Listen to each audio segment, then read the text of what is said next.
국수와 국시의 차이가 뭔가 궁금했었는데 어느 날 신문에 그 차이가 나와 있더라고요.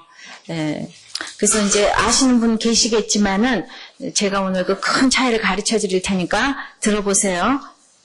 국수는 밀가루로 만들고 국시는 밀가리로 만든다고. 밀가루는 봉투에 든 것이고 밀가리는 봉다리에 들었답니다. 봉투는 침을 발라 만든 것이고 봉다리는 춤을 발라 만들었대요. 침은 혓바닥에서 나온 것이고 춤은 쌔바닥에서 나왔대요. 혓바닥은 학교 다닌 사람의 것이고 쌔바닥은 학교 다닌 사람의 것이랍니다. 학교는 다니는 것이고 학교는 댕기는 것이랍니다. 사실 국수와 이 국시의 차이를 아는 것도 중요해요. 근데 오늘 제목이 뭐죠? 바른 지식이 있어야 합니다. 그랬죠? 그런데 사실 그 국수와 국시의 차이를 아는 거 중요하지만은 이제 우리가 이렇게 한번 읽으면서 들으면서 이제 한 번씩 웃습니다. 각박한 세상을 살면서 자신과 남을 웃기게 만드는 거 참 중요하잖아요. 또 웃게 만드는 거. 여러분도 오늘 제가 몇 번 웃겼잖아요. 우리 너무 심각한데 이렇게 웃는 얘기도 좀 해야 되겠어요. 근데 요즘은 이렇게 남들을 잘 웃기는 사람들이 스타가 돼서 돈도 잘 벌더라고요. 그러나 더 중요한 일이 많이 있습니다. 여러분들에게 중요한 일이 뭐가 있어요? 이제 언제 승진을 하나, 또 연봉이 나도 언제쯤 1억쯤 되는 날이 있을까? 어떻게 하면 아이가 좋은 대학에 가는가? 전 대학교만 졸업하면 끝날 줄 알았더니 또 취직이 안 돼요. 아유, 그러니까 다 당해봐야 돼요. 아주 이 취직은 그냥 무조건 다 되는 줄 알았더니, 그런데 또 그렇게 힘든 것 같아도 어떤 아이는 또 너무 잘 돼요 또. 그래서 잘 되는 사람도 이런 걸 잘 모를 것 같아요. 근데 제가 목사 아닙니까? 이 취직이 안 되는 것도 굉장히 제가 경험해봐야 되잖아요. 그래 여러분들 위로하잖아요. 그래서 하나님이 골고루 주셔서 감사합니다. 우리 친구는 정말 제가 어렸을 때부터 들으니 제가 너무나 분할 얘기만 합니다. 공부 저보다 못했는데 말이죠. 결혼도 잘하더니요. 아이들도 공부를 그냥 척척 잘해서 다 어느 대학을 가더니 취직도 또 잘하더니 제가 이제 너무나 이렇게 배가 아파서 얘기를 못하겠어요. 그래서 제가 하는 얘기가 그냥 너는 그 역할을 해. 나는 내 역할을 할게. 이렇게 얘기를 했습니다. 그래서 참 그런 역할도 있습니다. 또 우리가 무엇을 먹으면 더 건강해지는가? 다 중요한 일입니다. 인생을 살면서 어찌 이런 일 하나하나가 중요하지 않은 일이 있겠습니까? 나와 가족의 안위가 다른 일인데 그러나 오늘은 그보다 더 근본적인 지식에 대한 얘기를 좀 해보십시다. 우리가 1절을 한번 다 같이 읽어보겠어요. 시작. 형제들아 내 마음에 원하는 바와 하나님께 구하는 바는 이스라엘을 위함이니 곧 저희로 구원을 얻게 함이라. 근본적인 지식은 여기서 구원을 얻게 하는 지식이라고 합니다. 그래서 모든 학교를 가건 결혼을 하건 승진을 하건 건강해지건 구원을 얻기 위해서 이 지식을 얻어야 하는데 이제 그것 때문에 바울 사도는 기도를 한다고 해요. 우리는 내 마음에 원하는 바를 100% 기도로 옮겨서 하나님께 구합니다. 그러니까 우리의 원함이 구함이에요. 그러나 이렇게 원함과 구함이 같으려면은 바울 사도와 같아야 될 것인데 바울의 원함과 구함이 항상 구원을 위한 제목이었기 때문에 특별히 또 누구를 위한 구원? 자기를 핍박하고 항상 행위를 자랑하는 자를 위한 기도란 말이죠. 그래서 어떻게 그러니까 구원도 내 자신 위한 우리 자식들 위한 나를 핍박하고 근데 너무 행위로 대단한 사람 그 사람을 위해서 막 저주를 받아 끊어질지라도 이 구원의 기도를 이제 하고 있는데 어떻게 하면은 이런 기도를 할 수 있을까요?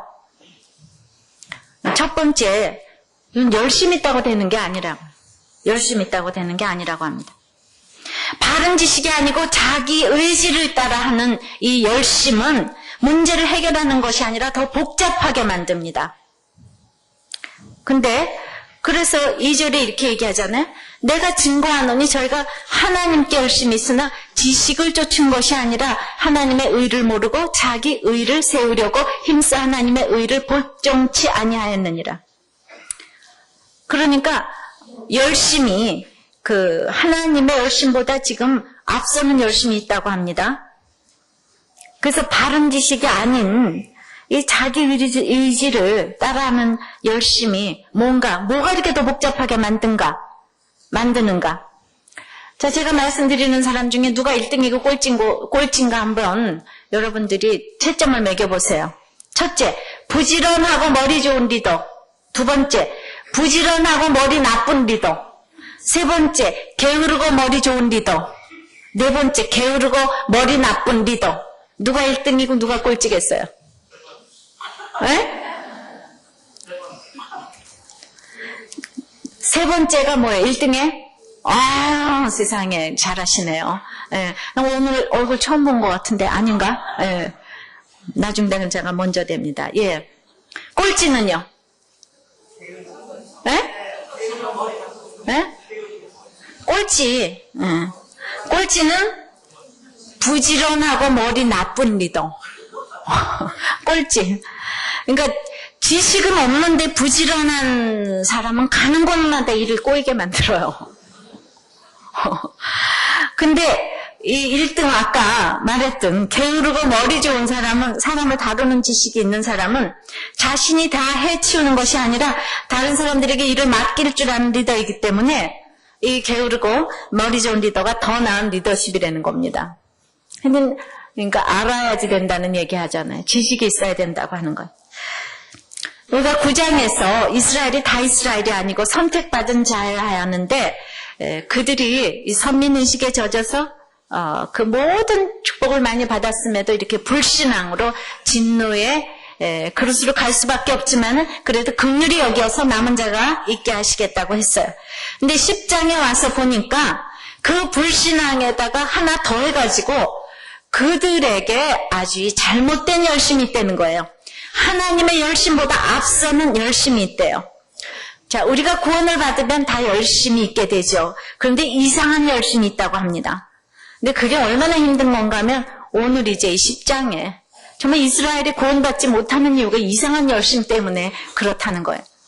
그래서 열심 때문에 사사건건 힘써 하나님의 의를 복종치 않는 것을 자기들이 모른다는 거예요.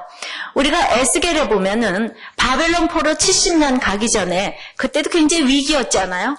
근데 여인들이 성전에 가서 열심히 기도를 하는데 누구를 위해서 기도를 하냐면 담무스를 위해서 애곡한다고 그랬어요. 또 여호와의 전을 등지고 낯을 동으로 향하여서 동방태양에게 경배했다고 했어요. 에스겔 8장에. 예루살렘 성전에 모였는데 하나님께 기도한 것이 아니라 우상에게 기도를 했는데 그 성전에 있는 담무스와 동방태양 막 애곡했대요. 그러니까 열광적으로 찬양을 부르고 눈물을 흘리고 기도를 하는데 이게 지금 잘못된 열심이라고 그러잖아요. 망하기 직전에 이렇답니다. 그때 그러고 나서 바벨론 포로로 갔잖아요. 그러면 열심이 없는 사람은 거기 가지도 않을 테니까 자기나 혼자 죽을 텐데 이 열심 있는 사람은 교회 다 데리고 와서 자기도 죽고 남도 죽게 한단 말입니다. 그래서 오늘 간증한 우리 서정현 씨는 남편이 몰몬이라고 해요. 근데 이렇게 혼자서 온다는 게 보통 힘든 일이 아닙니다. 그것도 25년 된 남편, 그것도 아까 너무 나이스한 남편, 너무 똑똑한 남편, 너무 잘해주는 남편, 거기다 요새 큐티도 같이 한답니다. 근데 서정현 씨가 무슨 믿음으로 여기 이렇게 혼자 올까요? 그건 서정현 씨가 잘나서 그런 게 전혀 아니고 그냥 택했기 때문인 거죠. 그래서 막 하나님이 우울증도 걸리게 하신 거예요. 근데 우리 교회 와서 딱 낫대거든요. 그러니까 남편이 가지 말란 소리를 못 한답니다. 여기저기 가도 다 안 되다가 여기 딱 왔는데 우울증이 났대요. 이럴 땐 표징인가요 또? 그런 표징은 좀 있으면 좋겠어요.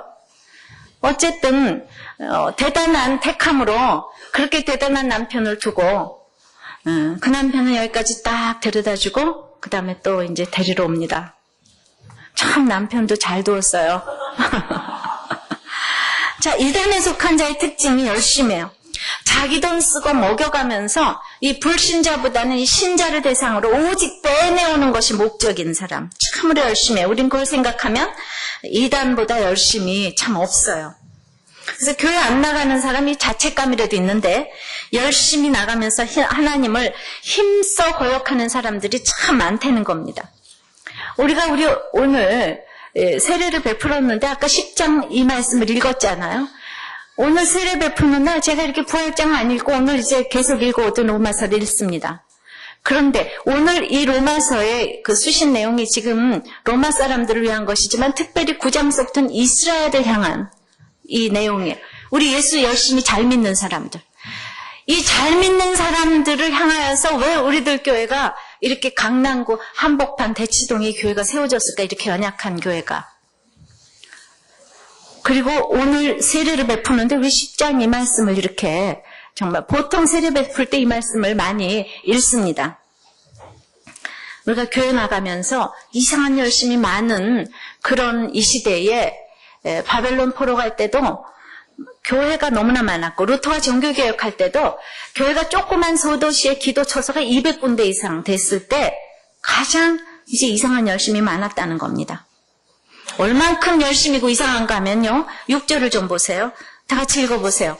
믿음으로 말미암는 의인은 이같이 말하되 내 마음에 누가 하늘에 올라가겠느냐 하지 말라 하니 올라가겠느냐 하면 그리스도를 모셔내리려는 것이요. 혹 누가 음부에 내려가겠느냐 하지 말라 하니 내려가겠느냐 하면 그리스도를 죽은 자 가운데서 모셔 올리려는 것이라. 그러니까 믿음으로 말미암는 의가 있는 사람은요. 이렇게 극단적인 말과 행동을 안 해요. 내가 예수님 모시러 하늘 끝까지 올라갈 정도의 열성으로 살거나 또 음부에까지 내려가서 모셔 올리려는 이런 열성, 극단적인 말을 안 해요. 별이라도 딸 것 같고 달이라도 딸 것 같은 이런 극단적인 열성의 말을 안 합니다. 헤롯은 의붓 딸인 살로메에게 나라의 절반이라도 주겠다고 했어요. 예수님을 죽인 헤롯과 지금 이런 이스라엘의 거짓 열심이 다를 것이 없어요. 장담을 잘합니다. 마태복음 23장 13절에는 화 있을진저 외식하는 서기관들과 바리새인들이여 너희는 교인 하나를 얻기 위하여 바다와 육지를 두루 다니다가 생기면 너희보다 배나 지옥 자식이 되게 하는도다. 그렇습니다. 그래서 저는 오늘 로이드 존스가 말하는 그 거짓된 열심들의 특징들을 제가 좀 여러분들한테 들려드릴까 해요. 이 거짓된 열심이 뭔가. 굉장히 많이 말했지만 제가 몇 가지만 좀 들려드리려고 그래요. 거짓된 열심에 있어서 문제거리는 그 의지를 처음에다 놓고, 그러니까 의지의 사나이, 의지, 인간 승리. 그게 아니라는. 마음과 지성에는 전혀 관심이 없다는 데 있어요. 사실 바른 순서는 이성과 지성으로 믿어서 마음에서 이제 감동을 받아서 그다음에 의지로 나가서 행동으로 나와야 되겠는데 거짓된 열심은 언제나 행하는 것에 강조점을 둡니다. 어떤 존재가 되느냐 하는 것엔 흥미가 없다는 것이죠. 그래서 거짓된 열심이 그래서 이렇게 위험해요. 어떤 방식과 구조와 조직이 매우 탁월한 위치에 있다면 이건 거짓된 열심일 가능성이 많답니다. 참 많아요. 예수 믿는다는 것이 그렇게 뭐가 탁월하고 이런 게 아니에요. 거짓된 열심에는 이러한 육신적인 요소가 상존하기 마련입니다. 일종의 이 정신의 강박성으로 또 경박성으로 모습을 드러내는 경우가 많다는 것이죠. 안타깝게도 그러한 모습이 기독교의 종교적 집회 속에서 가끔 드러날 수 있다는 겁니다. 많은 집회에서 우리는 그것들을 봅니다. 이거 지금 로이드 존스 얘기입니다. 대단히 열심히 있다고 그래요. 제가 그들의 열심을 의심하는 것이 아니라고요. 그게 정말 인정한다고 합니다. 그의 광신주의적인 열심을 정말 인정하는데 언제나 그 일이 지나치다는 겁니다. 그들의 열심에 이 경박한 모습이 보이고 그럼에도 불구하고 그 사람들이 절대적으로 진지했다는 거예요. 밝고 명랑하였고 놀랍게 조립된 큰 세력과 기운으로 넘쳐 있었다는 거예요. 그러나 이러한 것들이 진지한 열심의 표징이라기보다는 육신적 사고의 표징들이라고 로이드 존스는 주장을 합니다. 거짓된 열심은 자신을 검증하는 것을 아주 싫어합니다. 자신이 검증받는 것 자체를 분개합니다. 제가 열심히 믿는 사람 보고 큐티를 하시고 인도함을 좀 받아보시자 그러면 제가 큐티하고 있어요. 그러면서 화를 내요. 그러니까 큐티하면 될 텐데 그럼요. 우리가 말씀을 인도함 받죠. 내가 오늘 이 말씀을 받잖아요. 이렇게 얘기하면 될 텐데 큐티 뭐 당신만 하는 줄 알아요? 나도 한다고요. 옛날부터 했다고요. 이 검증받는 거를 싫어해요. 그래서 언제나 그 성경의 가르침에 비추어서 확인해 보자 그러면은 그 가르침을 참아내지를 못해요. 누구 얘기를 듣지를 못하죠. 그리고 자기 하던 일을 계속 하기를 원합니다. 뭔가를 계속하고 있어야 돼요. 검증을 참아내지를 못한다는 거죠.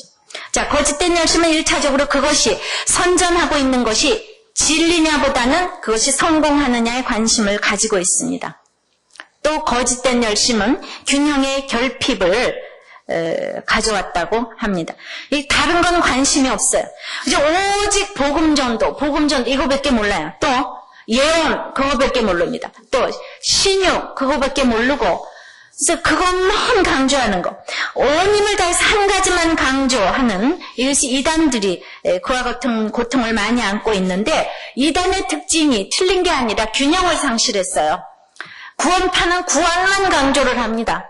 그래서 구원파라고 합니다. 그래서 맨날 몇 월 며칠에 구원받았냐 맨날 이것만 물어봅니다. 당신 몇 월 며칠 몇 시에 구원의 확신이 있냐고. 한 가지만은요 하나의 거짓이 됩니다. 맹목적인 열심이 되는 것이에요. 그럼 여러분들은 나도 한 가지밖에 모르는데 이런 분이 계실 수가 있겠는데 이제 택한 사람들은 한 가지 열심이다가 이 말씀을 통해서 자꾸 인격적으로 하나님이 야 너는 기도가 부족해 찬양이 부족해 너는 인격적이 부족해 이렇게 자꾸 하나님께서 가르쳐 주셔서 돼가는데 이제 거짓 열심이면은 이제 이렇게 맹목적일 수가 있다는 거죠. 특히 거짓 열심을 가지고 있는 사람들은 언제나 쉬지 않는 사람이에요. 계속 활동하고 힘이 넘쳐나고 열심히 항상 들끓어 올라서 그리고 진지하기 때문에 또 쉴 수가 없어요. 그런데 그 거짓 열심이 언제 나타나는가? 평강이 없어요. 그런데 언제 나타났냐 하면은 병들어서 아무 일을 할 수 없을 때 그때 너무 불행해집니다. 침체됩니다. 다운됩니다. 그때서야 자기들이 활동에 의지해서 살아왔다는 것을 인식하게 돼요. 그들은 주님과 그 진리에 의존해서 살아가지 아니하고 자기들의 사역에 의존해서 이제 살아왔다는 거죠. 일이 없으면 죽습니다. 사실 믿음으로 말미암는 의는 그런 것들이 아니라 구체적인 생활에 조그마한 사소한 이 적용들이에요. 그럼 참된 열심들의 특징은 뭘까? 지금 말한 것에 다 반대가 참된 열심이에요. 잠깐 몇 가지만 말씀을 드리면 절단코 겉에서 입혀진 열심이 아니죠.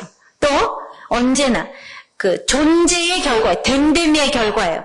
참된 열심을 가진 사람은 자기들이 그런 사람이기 때문에 그 열심을 가진 것이지 노력해서 그 사람이 된 것이 아니에요. 그래서 그런 내가 열심을 가진 사람이 내가 어떤 위로부터 내려오는 그것 때문에 열심을 가지게 된 것이죠. 또한 오늘 본문의 입장에서 표현을 한다면은 이 참된 열심은 지식의 파생물이에요. 이성과 지성으로 이제 읽고 반응해서 복음을 듣고 마음으로 반응해서 의지로 나가야 되는데 그 모든 걸 딱지하고 행위로 나갈 수가 없다는 거죠. 또 참된 열심은 육체성의 정반대의 특징을 보이고 있기 때문에 결코 자신을 신뢰하지 않기 때문에 자신만만해하지 않습니다. 참된 열심을 불러일으키는 동기는 오직 하나님의 영광이에요.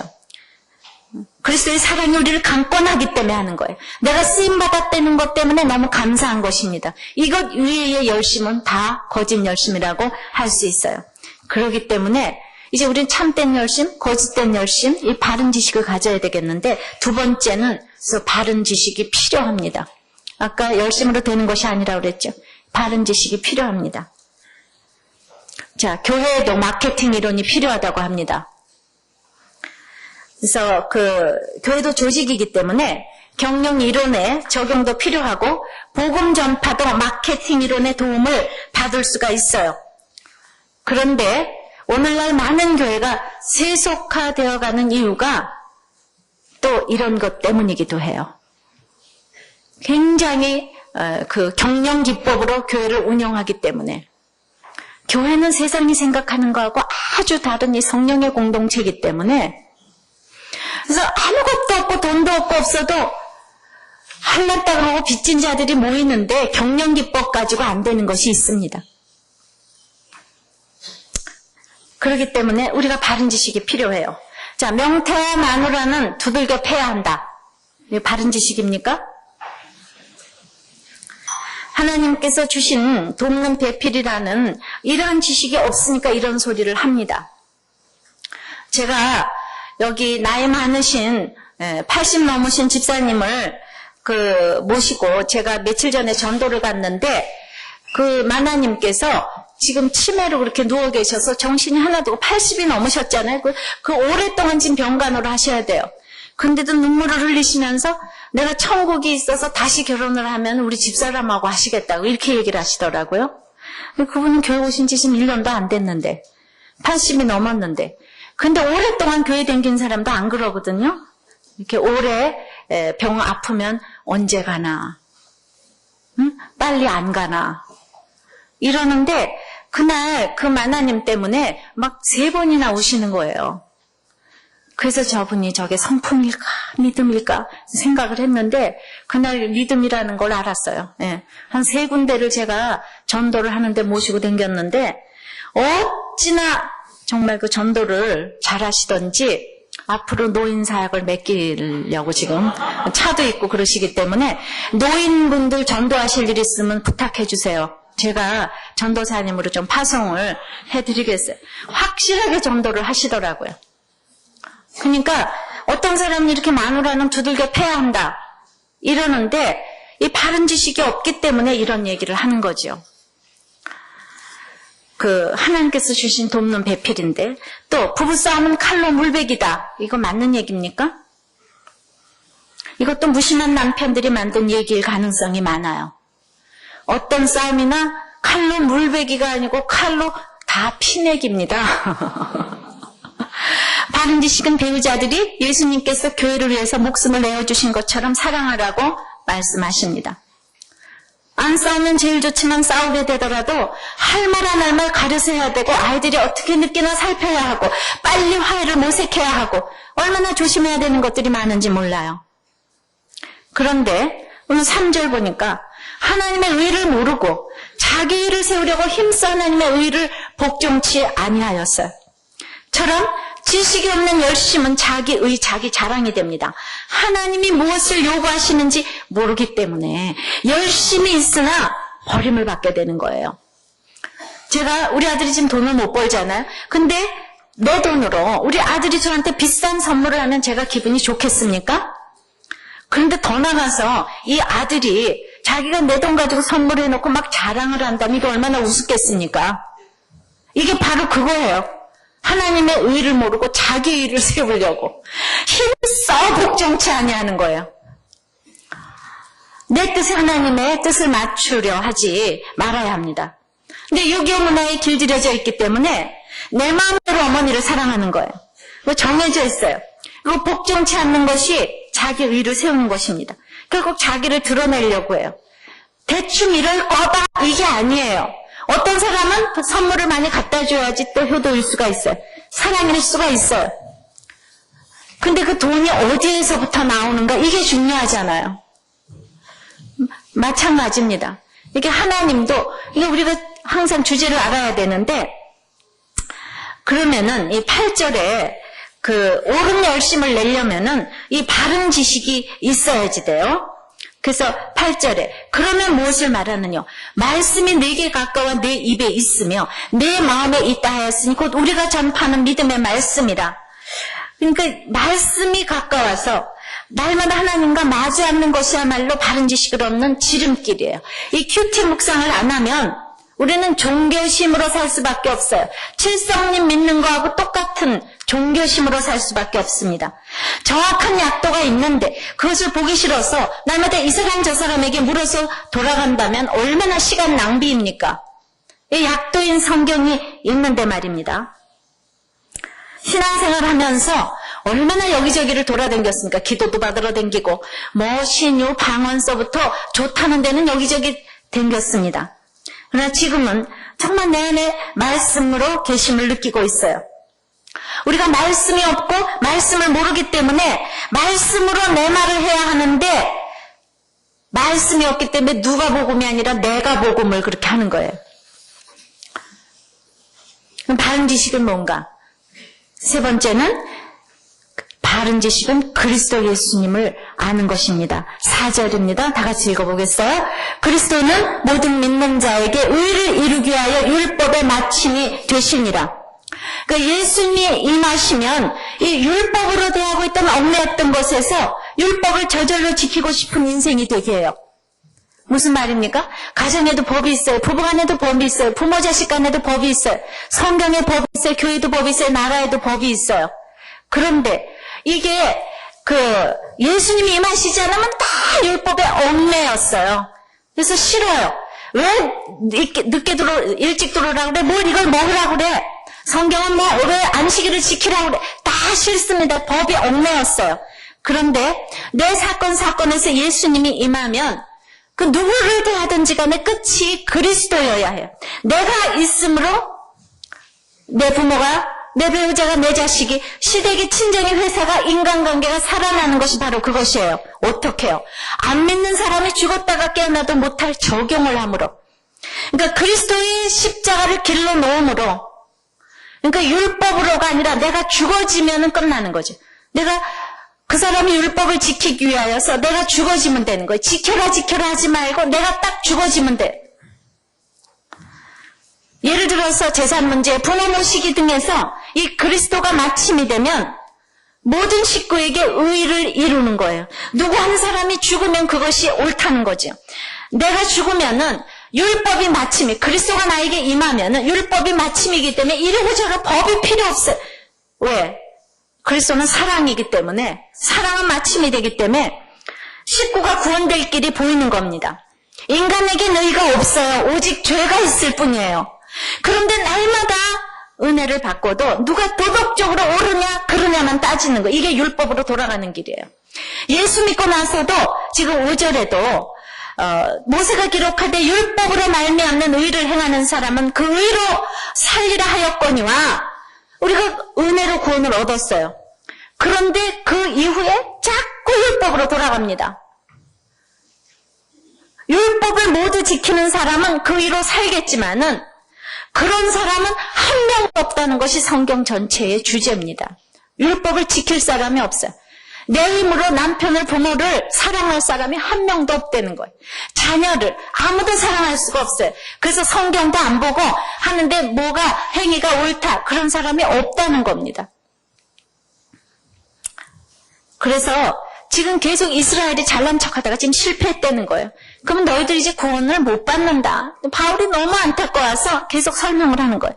너희들이 이런 열심으로 그렇게 열심으로 또 불신앙에다 더해서 그 거짓된 열심으로 하고자 해도 너희들이 실패할 수밖에 없다. 실패할 수밖에 없는 이유가 지금 1절서부터 8절까지 나오고 오늘의 이제 그 세례받은 유명한 구절 9절이 나오는 거예요. 다시 한번 읽어요.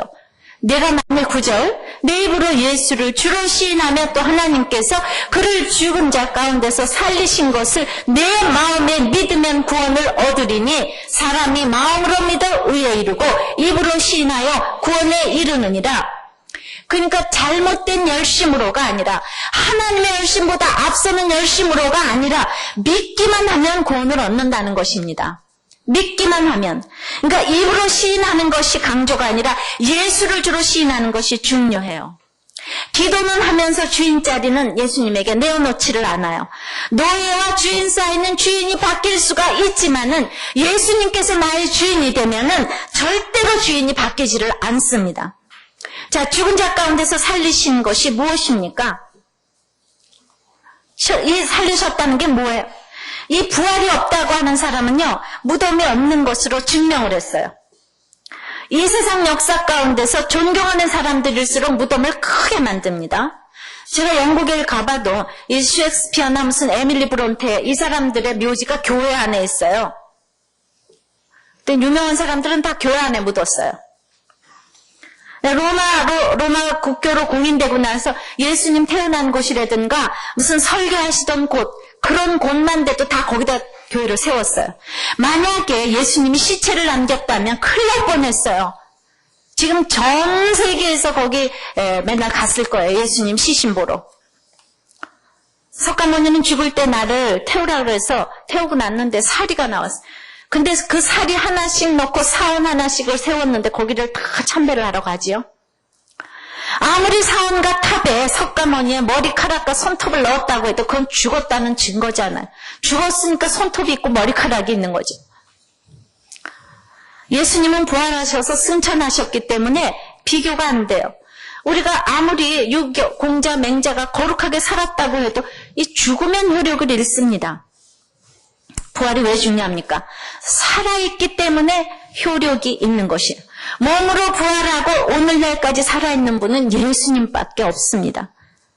그래서 살아 역사하시는 하나님, 이렇게 살아 역사하시는 주님, 그래서 살아있는 말씀으로 역사하시는 것입니다. 아까 서정현 씨가 천국을 가봐서가 아니라 요새가 천국이라 그러잖아요. 살아 역사하시기 때문에 아브라함과 이삭과 야곱의 하나님이 지금 나에게 하나님이 대주시는 것입니다. 이것을 마음으로 믿어야지 돼요. 10절에 마음으로 믿어서. 마음이 뭡니까? 인간의 내적 본성으로 하나님께서 인간을 다루시는 자리예요. 그러니까 이 마음의 자리에서 순종과 거역이 결정됩니다. 하나님께서 택한 바 되는 사람은 순종의 자리로 나가고 육이 된 사람은 거역의 자리로 나가는 거죠. 그래서 내가 이성으로 믿고 미성으로 알아서 머리로 알아서 이 마음으로 받아들여서 의지로 나가고 행함으로 나가는 거죠. 이걸 다 빼고 그냥 의지로 나가면은 이게 거짓된 열심이라는 거죠. 예수께서 나를 위해 죽어주신 것이 안 믿어지면 내 구원을 생각해 봐야 합니다. 믿어지면요, 그냥 입으로 시인이 저절로 나와요. 이 시인이 안 되는 건 믿음이 없기 때문인데 11절 보세요. 성경에 이르되 누구든지 저를 믿는 자는 부끄러움을 당하지 아니하리라. 얼마나 그 성경에 예수님만 믿어서 부끄러움을 당해야 될 사람이 믿었기 때문에 부끄러움을 당하지 않은 예가 얼마나 많습니까? 성경에. 창세기부터 계시록까지 세리, 창기, 간음자, 살인자 다 이런 사람들이 저를 믿었기 때문에 부끄러움을 당하지 아니한 것입니다. 그런데 이스라엘 너희들은 잘난 척하고 거짓된 열심히 하늘의 별을 따고 달을 따와봐라. 그렇게 해서 구원되는 게 아니다. 바울이 지금 피를 토하고 얘기를 합니다. 그렇게 우리가 부끄러움을 당하는 거. 우리가 왜 부끄러움을 당해? 예수를 믿어도 왜 부끄러움을 당합니까? 욕심 부분이 처리가 안 돼서 그래요.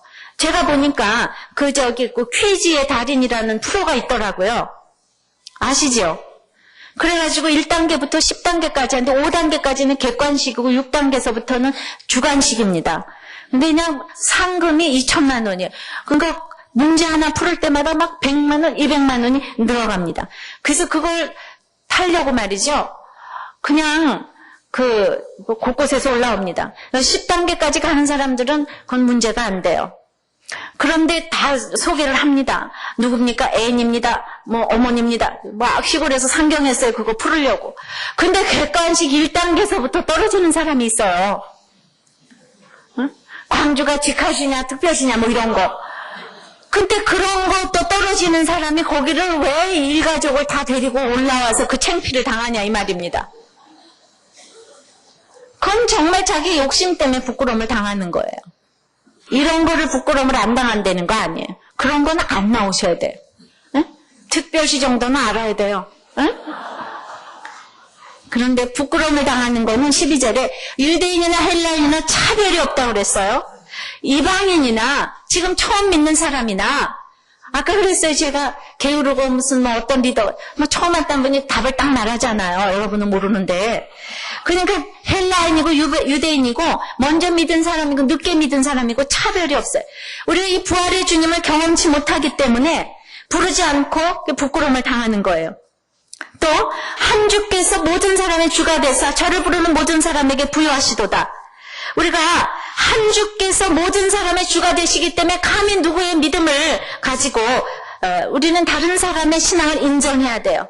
근데 나이가 어리고 믿음이 어리면요, 원하는 것 주면 좋은 부모고 안 주면 나쁜 부모예요.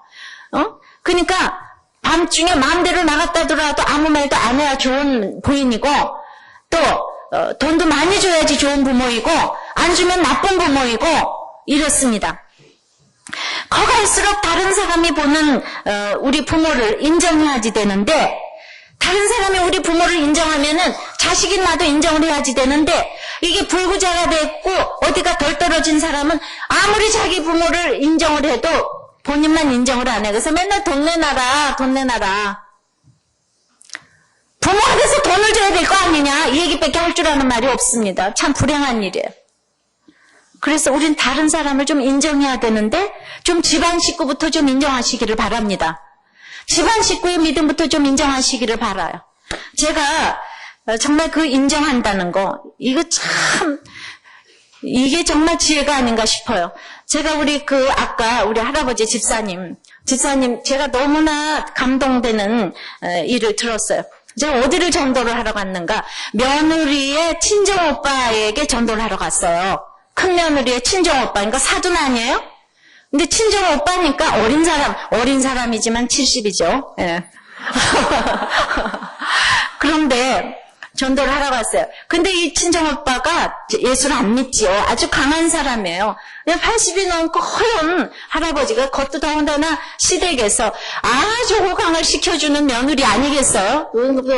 정말 기득권을 많이 자랑하셔야 되는데, 가서 딱 얘기를 하니까 예수 믿고 살림도 안 하는데 빨리 며느리 데려다가 같이 살으라고, 그 어머니도 아프신데 뭐 하려고 그렇게 따로 사냐고, 같이 살으라고 계속 그렇게 얘기를 하니까, 아유, 우리 집에 와 살 일이 하나도 없다고. 그리고 내가 며느리가 예수 믿게 해줘서 내가 이렇게 편안하다고. 그리고 며느리가 1등 며느리라고. 이건 누가 친정이고 누가 시댁인지 계속 모르겠는데, 그래서 계속 온유한 태도로, 글쎄 그 며느리 얘기를 하는데, 우리 1등 며느리인데, 우리 집은, 이분 이렇게 얘기를 하셔요. 그 치매로 쓰러지신 어머니 때문에 우리 집안이 잘 됐고, 며느리 때문에 우리 집안이 잘 된다고 모든 공을 그 여자들한테 돌리시더군요. 그래서 아들이 그 며느리 진가를 잘 모른다고. 이게 거꾸로 됐어요. 제가, 야, 저분이 사업에 성공을 하신 이유가 있구나. 근데 그분은 며느리가 예수 믿는 며느리라는데 이 시아버지를 너무너무 어려워하는 거예요. 근데 얼마나 그 며느리하고 시아버지의 태도를 보면서 느낀 게 많았겠습니까, 그날. 그 오빠께서. 그러면서 지금 아픈 중에 계신데, 다음에 이제 병이 나시면은, 이제 또 병이 나시면은 제가 모시러 오면은 그때는 이제 오실 겁니다. 저한테 이렇게 설명을 하는 거예요. 저분이 이제 병이 나시면은 이제 제가 모시러 오실 겁니다. 그러니까 그분이 네 이렇게 얘기를 하더라고요. 어찌다 때에 맞는 말씀을 잘 하시는지. 예, 우리는 조금 베풀어 준다고 얼마나 며느리한테 생색을 낼 텐데, 정말 참 제가 보기에도 호강도 시켜주시는데, 오직 며느리한테 하나 바라는 거 있으면 며느리 건강한 거, 이것만 바란다고 이러시더라고요. 그래서 그저 내가 바라는 건 살을 조금 빼는 거. 그거밖에 원하는 게 없다고. 내가 다 외웠잖아요. 제가 전도하러 갔는데 전도 그분이 다 하셨어요. 저 계속 경청하고 들었어요. 너무 멋있어서 이제부터 존경하기로 했어요, 제가. 이렇게 인정을 해주시면은, 그죠? 상대방을 인정하고. 그 며느리, 아랫사람이라고 무시하는 게 아니라 인정하고. 그죠? 이 부인, 나랑 같이 수고해줬는데, 얼마나 부인도 호강을 시켜주셨는데, 내가 더 잘해주지 못해서 그렇게 안타깝다고. 우리 다 그 얘기 들으면요, 분해서 어떻게 되려고 그래요. 누구는 저런 시아버지와 정말 남편을. 자, 우리는 다 똑같이 한 주입니다. 그렇게 내 능력을 쓰시면 안 돼요. 내 위치를 그렇게 쓰시면 안 됩니다. 그래서 정말 예수님을 마음으로 믿어 입으로 시인해서 정말 그 예수님을 믿기만 하면 부끄러움을 당하지 아니하고 차별이 없고, 그리고 누구든지 주의 이름을 부르는 자는 구원을 얻으리라 그랬잖아요. 13절 누구든지 주의 이름을 부르는 자는 구원을 얻으리라. 그래서 누구든지입니다. 나의 부족과 죄를 인정하지 않으면 주의 이름을 부를 수가 없어요. 이것이 바른 지식이에요. 나를 위해서 죽어주시고 부활하신 주님을 불러야 합니다. 그래야 구원을 얻습니다. 여러분들에게 사업을 해도 바른 지식이 있어야지 되고, 결혼을 해도 바른 지식이 있어야지 되고, 참고 인내해야지 되고, 어디서나 주님을 부르고 남들 앞에서 주님을 시인해야지 돼요.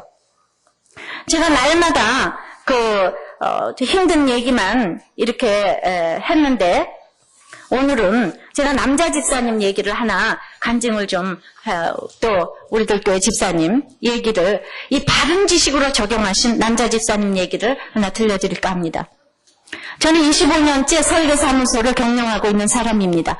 옛날에는 프로젝트가 많으면 많을수록 나의 능력을 남에게 과시하며 교만한 행동을 참으로 많이 했지만 요즘은 많이 겸손해지고 책임감이 많이 듭니다. 연속고리도 등장하는 아주 멋있는 건물도 소유하고 있고, 세상적으로 나와는 너무나 틀린 지위와 재물을 가진 사업주로부터 견적서를 제출해달라는 지혜를 받았습니다.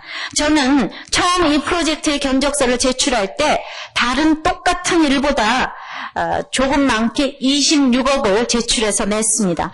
통상적인 관리가 견적서를 제출하면 다른 회사의 견적서와 경쟁을 하고 최종 가격 결정회의를 거쳐 용역 설계비를 확정하는 것이 순서입니다. 견적서를 제출하고 첫 번째 만남은 주일 예배가 끝난 저녁에 강남의 호텔 일식집에서의 만남이었습니다.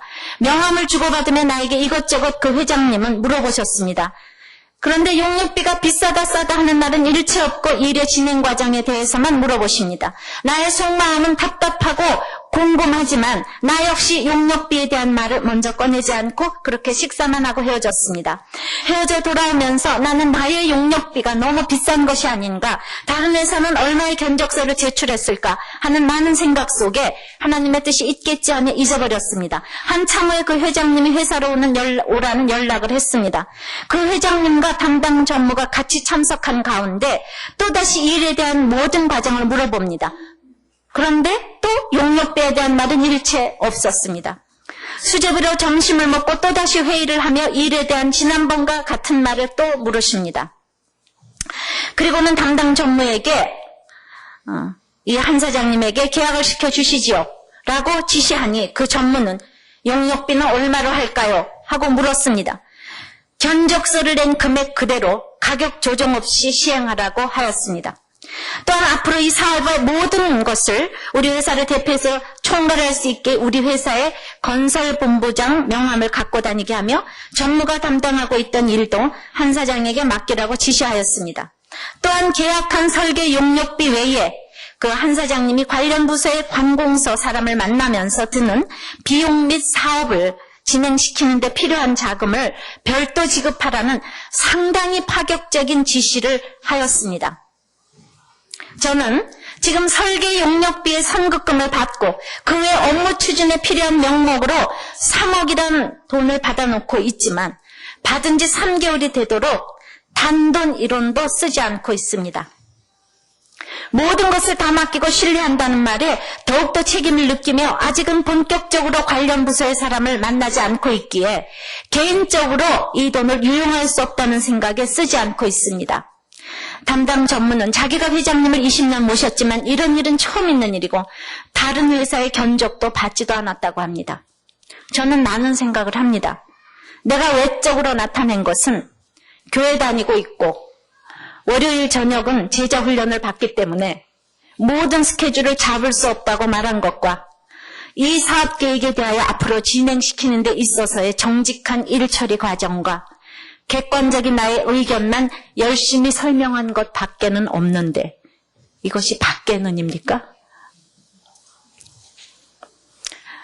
모든 허가 업무와 설계가 끝나면 시공회사 결정과 공사 감독도 맡아서 해달라고 합니다. 말씀을 보면서도 힘들고 어려운 일이 많았습니다. 부족하지만 요동치 않으려 했고 그때마다 목사님의 말씀을 들으며 인내할 수밖에 없었고 때를 기다릴 수밖에 없었습니다. 창세기 39장 말씀 중 하나님이 함께 하시는 요셉처럼 나에게 모든 것을 다 맡긴다는 사업주의 말을 들으며 정말 두렵고 떨리는 마음이 들었습니다. 나를 더욱더 정직하고 겸손하라 하시며 저의 모든 것을 하나님께서 보고 계신다는 생각이 들 때마다 더욱 회개하며 낮아지고자 하는 마음을 갖게 하시니 이 모든 것이 감사할 뿐입니다. 아멘. 이것이 바로 예수님을 주로 시인한 거 아니겠습니까? 주님을 부르는 자는 영육간의 구원을 받는 거 아니겠습니까? 이분이 나는 한 게 아무것도 없는데 그냥 주일날은 교회 가야 되고 월요일날은 제사훈련 가야 되기 때문에 그날은 스케줄을 잡을 수 없다. 이렇게 얘기를 할 수 있습니까? 견적서 내려가서? 그렇게 얘기할 수 있어요? 없어요? 빨리 얘기해봐요. 있어요? 없어요? 있어요? 없어요? 있습니까? 여러분 그렇게 하실 거예요? 네. 그리고 될 수 있는 대로 이렇게 다 정직하게 일을 하겠다. 그리고 그 엄청난 26억 견적서를 내면서 내가 월요일은 제자훈련 가야 되고 주일날은 교회 가야지 이 얘기 할 수 있어요?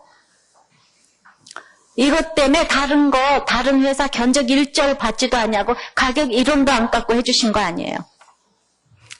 그래서 이분은 말이죠. 제자훈련 받으러요. 일본에서 중국 가는데 월요일 날 저녁 때 비행기 타고 와서 저녁 때 받고 화요일 날 아침에 다시 비행기 타고 갔어요. 중국에. 이러니까 하나님이 이렇게 축복을 해주시는 거예요. 아셨습니까?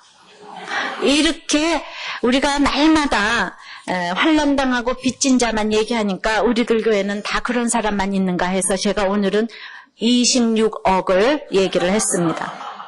하나님은 하나님의 뜻대로 살면 100억 아니라 1000억도 주십니다. 참으로 하나님께서 가장 정말 예수님의 이름을 부르는 사람들은 어떠한 환경에서도 구원을 주신다고 하는데 어떤 분이 그 교회는 정말 환난당한 사람밖에 없느냐. 그래서 내가 일부러 오늘 이걸 골랐잖아요. 말씀을 맺습니다.